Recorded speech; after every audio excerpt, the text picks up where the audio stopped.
दोस्तों अंतिम ज्ञान YouTube चैनल पर आज हम श्रृंगारमती दासी का इंटरव्यू लेकर आए हैं। दोस्तों अगर आपको यह वीडियो अच्छा लगे तो इसे लाइक और हमारे YouTube चैनल को सब्सक्राइब भी करें, जिससे हमारी आने वाली वीडियो सबसे पहले आप तक पहुंच सके। तो आइए दोस्तों वीडियो शुरू करते हैं। जी नमस्कार। नमस्कार सर। जी क्या नाम है आपका? मेरा श्रृंगारमती सोनी। जी कहाँ से आए आप? मैं आई यूपी से और रहने वाली है या पूना में रहती हूँ, गांव मेरा तुसाइल है। संत रामपाल जी महाराज जी की शरण में आने से पहले आप क्या भक्ति साधना करते थे? भक्ति साधना मैं यही करती थी, ये जो पूजा पाठ चलता है अपना हिंदू धर्म में वही करती थी, उपवास पूजा नवरातन यही सब करती थी मैं। तो आप संत रामपाल जी महाराज जी की शरण में क्यों गए? संत रामपाल जी महाराज के शरण में इसके लिए आई कि हमारे ऊपर बहुत कष्ट था, सुख नहीं था, दुख रहता था। इतना पूजा पाठ करते हुए साधना करते हुए मेरे को कष्ट था, दुख रहता था। इसके लिए मेरे को ज्ञान गंगा पुस्तक मिला मेरे गांव में, लेके आई इधर महाराष्ट्र में, पढ़ने लगी, साधना चैनल पे देखने लगी तो मेरे को ज्ञान हुआ कि यही भक्ति अच्छा है, यही परमानंद वो है भक्ति है, तो यही करना चाहिए। पहले जो आप पारंपरिक पूजा कर रहे थे क्या वो प्रमाणित नहीं थी? नहीं थी, वो जो प्रमाणित रहता था तो मेरे को क्यों कष्ट आता था। इसके लिए मैं सब जब मेरे को ज्ञान हो गया कि ये सबसे मालिक यही है, तो इसके लिए मैं वो साधना चालू कर दी, देखने लगी साधना चैनल पे। आपने संत रामपाल जी महाराज जी से नाम दीक्षा कब ली? मैं संत रामपाल जी महाराज से नाम दीक्षा ली 2017 में 18 मई को। तो एक बात बताइए, क्या संत रामपाल जी महाराज से नाम दीक्षा लेने के बाद आपको कोई लाभ मिला? हाँ सर जी, बहुत लाभ हुआ। मेरे भगत जी के पैर में कैंसर हो गया था, वो डॉक्टर बोल दिया था कि वो ऑपरेशन करवाना पड़ेगा, 40,000 रुपया लगेगा, वो भी गारंटी नहीं है। फिर बोल दिया नहीं ठीक होएगा तो पैर कटाना पड़ेगा। तो हमारे बाजू में ऐसे हुआ था, उनको कैंसर हो गया था, वो पैर कटाए, दूसरे पैर में हो गया, वो भी पैर कटाए, वो मर गए। तो हमारे टेंशन हुआ।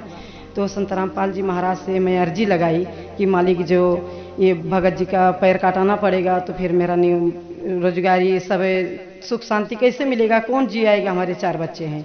तो प्रार्थना लगाई तो मालिक संत रामपाल जी महाराज ने बोले कि बेटा भक्ति करो, कबीर साहेब दया करेंगे और ना ऑपरेशन करवाना पड़ेगा ना पैर कटाना पड़ेगा, ठीक हो जाएंगे।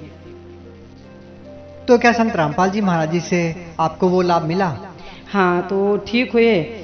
जो बोला डॉक्टर कि 1 महीना लगेगा उनको, तो परमात्मा संत रामपाल जी महाराज ऐसे दया बख्शे कि 8 दिन में वो ठीक हो गए, 4-5 हज़ार रुपया में ठीक हो गए हमारे आदमी। आई मेरे 8 साल की लड़की है, उनको बार बार सर्दी खांसी यही होता था, तो डॉक्टर के पास चक्कर काटती थी। जब संत रामपाल जी महाराज के शरण में आई, वो डॉक्टर बोल दिया था कि होल हो गया, वो सोनोग्राफी कराई। तो संत रामपाल जी महाराज के शरण में जब ही आई तो वो होल भी ठीक हो गया। हमारी लड़की अब सोचते हैं ठीक है। और एक मेरा लाभ हुआ कि मेरा आधा शरीर पूरा सुन्न हो गया था, काम नहीं करता था। बहुत दिखाने सुनाना, साधु संत के पास जाती थी और ये डॉक्टर के पास जाती थी, तो वो भी बोल दिया कि बहुत पैसा लगेगा, तभी हो सकता है ठीक, गारंटी नहीं है। तो जब संत रामपाल जी महाराज के शरण में आई तो मेरा सुन्न भी आधा शरीर रहता था, वो भी ठीक हो गया। हमारे लड़का है ये बड़ा वाला 18-19 साल का, उसको छाती में ऐसे बहुत दर्द रहता था, कभी कभी इतना दर्द होता जाता कि वो बेहोश हो जाता था। दवा कराती थी नहीं ठीक होता था। वो भी संत रामपाल जी महाराज के शरण में आया, तभी वो भी ठीक हो गया। हमारी बड़ी वाली लड़की है, वो 15-16 साल की है, वो भी बचपन का ऐसा उसका था कि जब बोलती थी तो उसको ऐसे जबान बाज बाज के निकलता था, साफ नहीं आवाज़ आता था। वो भी संत रामपाल जी महाराज के शरण में आई, तभी से वो भी ठीक हो गई। ये सब परमात्मा ने बंदे छोड़ने मेरे ऊपर दया किए।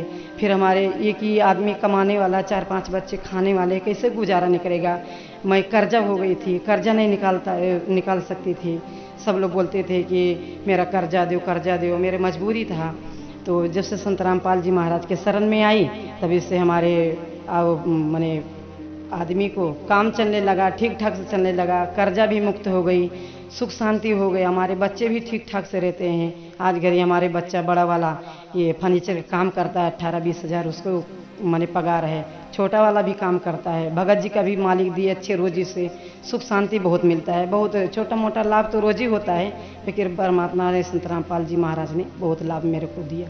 मेरे आदमी को ये दारू पीते थे, ये गुटखा खाते थे, ये तंबाकू खाते थे, कभी कभी दारू पी के आते थे तो मेरे से झगड़ा करते थे कि तुम मुझे बोलती थी तो बोलते थे मैं घर छोड़ के चला जाऊंगी, तुम कमा खा कैसे भी रहो, जब मैं अब ये शहर में कैसे बच्चे जियाएंगे।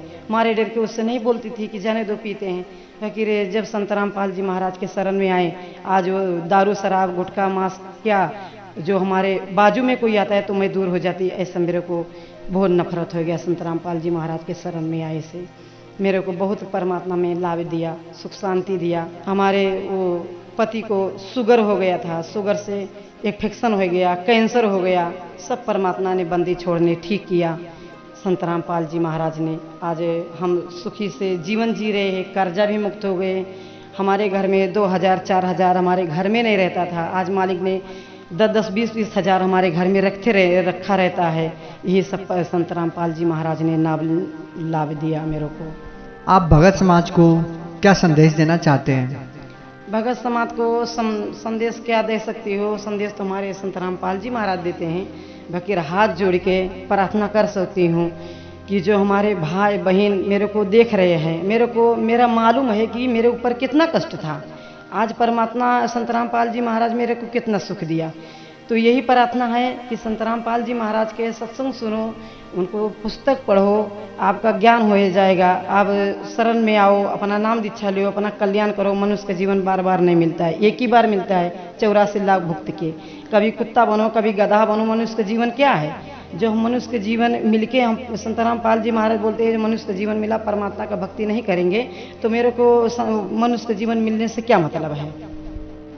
अगर कोई व्यक्ति संत रामपाल जी महाराज से नाम दीक्षा लेना चाहता है तो वो संत रामपाल जी महाराज से नाम दीक्षा कैसे ले सकते हैं? संत रामपाल जी महाराज के सत्संग बहुत चैनल पे आता है, उसको नीचे पीला पट्टी चलता है, उसमें आश्रम का नंबर दिया रहता है। वो नंबर अपना कॉन्टेक्ट करो और फ़ोन लगाओ, बात करो। जहाँ पे अपना लेने का है नाम दीक्षा नज़दीकी में, उधर ले सकते हो, अपना मनुष्य का जीवन कल्याण करा सकते हो। जी धन्यवाद। नमस्कार।